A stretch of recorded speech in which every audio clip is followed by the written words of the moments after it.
அதிக மாசம் என்று அழைக்கப்படும் புருஷோத்தம மாதத்தின் 3ஆம் அத்தியாயமான 3ஆம் நாள் கதை இனிதே துவங்குகிறது.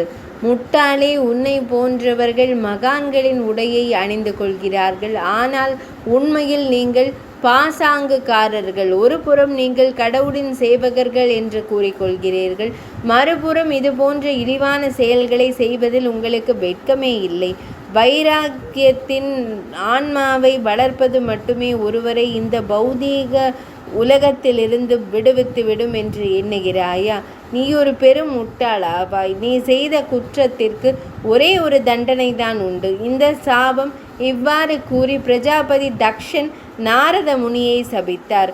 ஆனால் இதனை கேட்ட நாரத முனிவரின் எதிர்வினை என்னவாக இருந்தது? மேலும் பிரஜாபதி தக்ஷன் ஏன் நாரத முனிவரை சபித்தார்?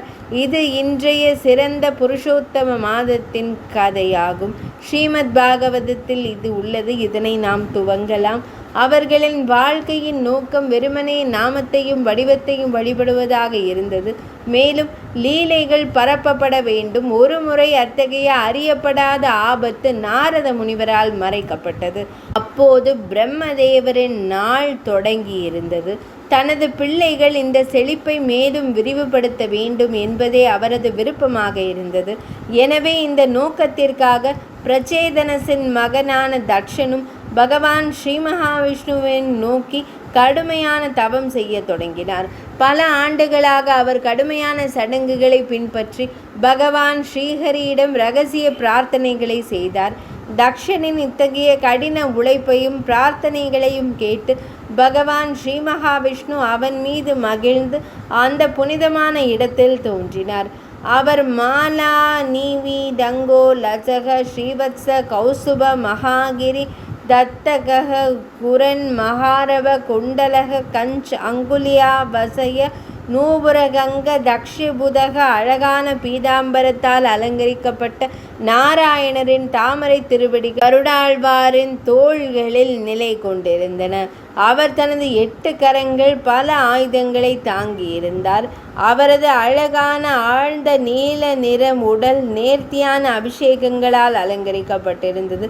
மேலும் பகவான் ஸ்ரீஹரிக்கு பின்னால் நாரத முனிவரும் தேவராஜரான தேவேந்திரரும் மற்றும் பல தேவர்களும் அவரை புகழ்ந்து பாடிக்கொண்டிருந்தனர். பகவானின் அத்தகைய ஒளிமயமான வடிவத்தை கண்ட தக்ஷன் ஆரம்பத்தில் பயந்தான்.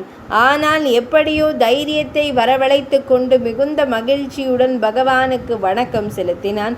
இந்த தெய்வீக பரவசத்தில் தக்ஷனால் எதுவும் பேச இயலவில்லை. ஆனால் அவன் மனதில் என்ன இருந்தது என்பதை பகவான் அறிந்திருந்தார். எனவே அவர் தக்ஷனிடம், பிரச்சேதசரே, என் மீது நீ வைத்திருந்த அசைக்க முடியாத நம்பிக்கையின் காரணமாக இன்று நீ தெய்வீக ஆனந்த நிலையை அடைந்திருந்தாய். உன் பக்தியாலும் தவத்தாலும் உன் வாழ்க்கை வெற்றி அடைந்துள்ளது. அன்புள்ள தக்ஷனே, நீ பிரம்மதேவரின் நற்குணம் மிக்க மகனாவாய். அன்புள்ள தக்ஷனே, அக்ஷௌகினி பஞ்சஜன பிரஜாபதியின் நற்குணம் மிக்க மகளாவாள். நீ அவளை திருமணம் செய்து பின்னர் ஒரு நீதியான வாழ்க்கையுடன் நீங்கள் இருவரும் நூற்றுக்கணக்கான குழந்தைகளை பெற்றெடுக்க வேண்டும் என்று நான் விரும்புகிறேன். எதிர்காலத்தில் உங்கள் குழந்தைகளும் இந்த அழகை விரிவுபடுத்த உழைப்பார்கள். ஆனால் என் அருளால் நீயும் உன் குழந்தைகளும் கூட பக்தியுடன் எனக்கு சேவை செய்ய முடியும் என்றார். இவ்வாறு தக்ஷனுக்கு கட்டளையிட்டதும் பகவான் ஸ்ரீஹரி அங்கிருந்து மறைந்தார். பிரஜாபதி தக்ஷன் பகவானின் கட்டளையை அப்படியே நிறைவேற்றினார். சாபம் நிறைவேறியது. கடவுளின் மாயா சக்தியின் தாக்கத்தால் தக்ஷன் தன் மனைவி பிரசூதியின் வயிற்றிலிருந்து 10,000 புத்திரர்களை பெற்றெடுத்தான். அவர்களுக்கு ஹரியஸ்வா என்று பெயரிடப்பட்டது. இந்த புத்திரர்கள் அனைவரும் பணிவும் சாந்தமும் உடையவர்களாக இருந்தனர். தக்ஷன் அவர்களுக்கு பிள்ளைகளை பெறும் சக்தியை அளித்திருந்தான்.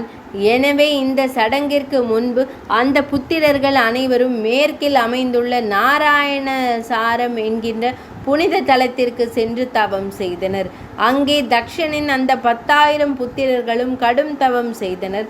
தங்கள் தந்தையின் கட்டளைக்கு கீழ்ப்படிந்து அவர்கள் உடல் ரீதியாகவும் மன ரீதியாகவும் தூய்மை அடைந்தனர். ஆனால் இப்போது கடவுளின் தூய பக்தரான நாரத முனிவருக்கு இது பிடிக்கவில்லை. தக்ஷனின் இந்த புத்திரர்கள் அனைவரும் இவ்வளவு புத்திசாலிகளாக இருக்கும் பொழுது எந்த காரணமும் இல்லாமல் குடும்ப வாழ்க்கையில் சிக்கிக்கொள்ள வேண்டுமா? அவர்களின் வாழ்க்கை வெற்றிகரமாக அமைய அவர்களுக்கு ஏன் உன்னதமான ஆன்மீக போதனைகளை வழங்கக்கூடாது என்று அவர் எண்ணினார்.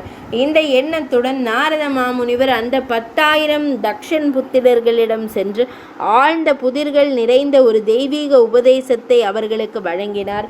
அந்த உபதேசத்தின் சாராம்சம் என்னவென்றால், இவ்வுலக வாழ்வு அழியக்கூடியது.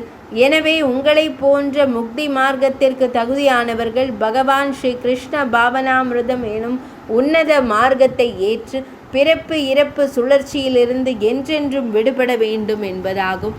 நாரத மாமுனிவரின் உபதேசங்களை கேட்ட ஹரியஸ்வன் ஆன்மீக வாழ்வின் சாராம்சத்தை புரிந்து கொண்டான்.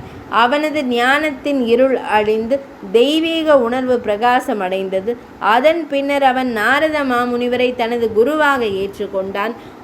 அவரை தனது குருவாக ஏற்றுக்கொண்டு பிரதட்சிணம் செய்து வலம் வந்து குடும்ப வாழ்க்கையால் கட்டுண்டு கிடக்கக்கூடாது என்றும் உறுதி எடுத்து யாரும் திரும்பி வராத ஒரு திசையில் புறப்பட்டார்.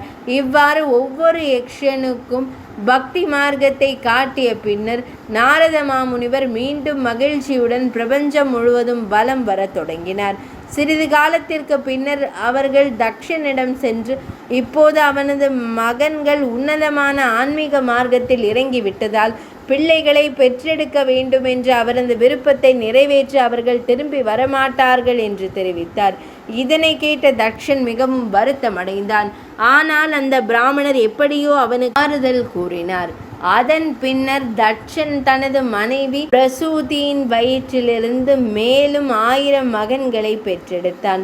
தக்ஷன் அவர்களையும் அதே முறையில் நீராட்டினான். அவர்களை காப்பாற்றுவதற்காக நாரத முனிவர் தக்ஷனின் இந்த அறிவார்ந்த மகன்கள் மீது இரக்கம் கொண்டு அவர்களையும் காப்பாற்ற மீண்டும் அங்கு சென்றார்.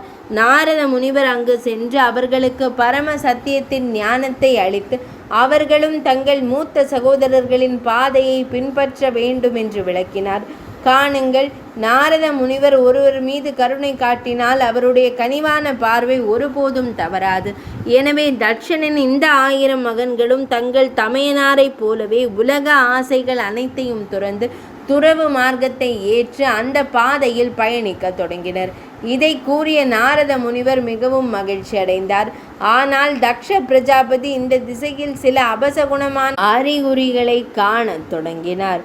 இப்போது இப்படிப்பட்ட பேச்சு எங்கே சென்று முடியும்? பின்னர் நாரத முனிவரின் வார்த்தைகளால் ஈர்க்கப்பட்டு தன் மகன்களில் மற்றொரு குழுவும் வைராகிய மார்க்கத்திற்கு சென்றுவிட்டது என்ற செய்தியும் அவருக்கு நாரத முனிவரின் திருவாக்கிலிருந்து கிடைத்தது.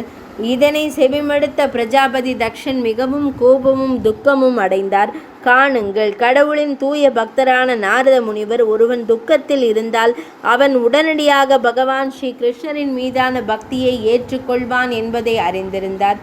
எனவே அவர் தனது பிரஜாபதி தக்ஷனையும் உலகியல் வாழ்க்கையிலிருந்து விடுவித்தார்.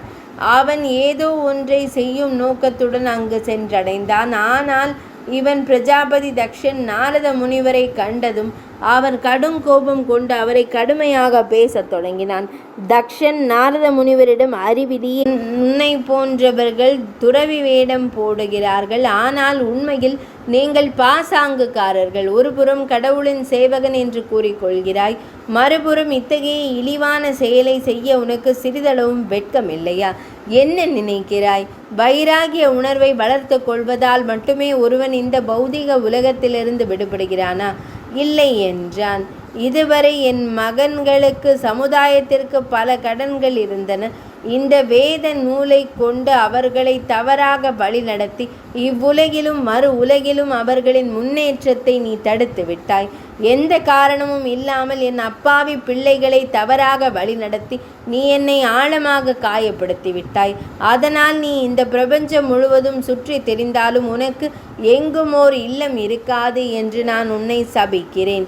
இந்த சாபத்தை கேட்ட நாரத மாமுனிவர் மென்மையாக புன்னகைத்து தத்பாதம் என்றார். அதாவது அப்படியே ஆகட்டும், இப்போது காணுங்கள். தக்ஷனின் சாபத்தை முறியடிக்கும் சக்தி நாரத முனிவருக்கு இருந்தது. ஆனால் அவர் அவ்வாறு செய்யவில்லை. ஏனெனில் அவர் சகிப்புத்தன்மையும் கருணையும் கொண்ட ஒரு முனிவர். எனவே அவர் அதை இறைவனின் சித்தமாக ஏற்றுக்கொண்டு மீண்டும் இறைவனின் தூய பக்தியை பரப்புவதற்காக புறப்பட்டார். உண்மையான பக்தர்கள் இப்படித்தான் இருப்பார்கள். புருஷோத்தம மாதம் என்றழைக்கப்படும் அதிக மாத கதையின் 3ஆம் அத்தியாயம் இனிதே நிறைவடைந்தது.